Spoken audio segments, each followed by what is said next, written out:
Le 24 janvier 2024, la Cour suprême a validé les résultats du scrutin donnant le président Azali Assoumani pour vainqueur de la présidentielle avec 57,2% des voix. Par ailleurs, le taux de participation au scrutin a été revu à la hausse, passant de près de 17% au lendemain du vote à 56% selon l'instance juridictionnelle comorienne. Ce résultat diffère de celui de la commission électorale qui accordait au chef de l'État comorien 62,97% des suffrages valablement exprimés. Au sein de la mouvance présidentielle, l'heure est à la célébration du verdict des urnes. Il est réélu à 57%.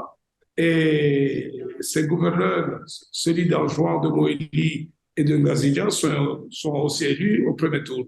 Il est à la tête de 55 pays. Il a brillé tout au long de son mandat, donc son aura international. Et l'élan qu'il a pris au niveau diplomatique, c'est un atout.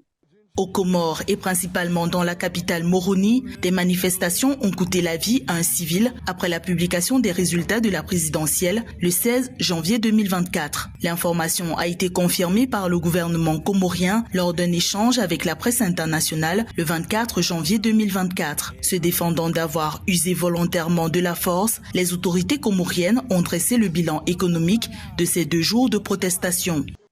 Des sociétés brûlées, il y a eu des magasins totalement brûlés aussi.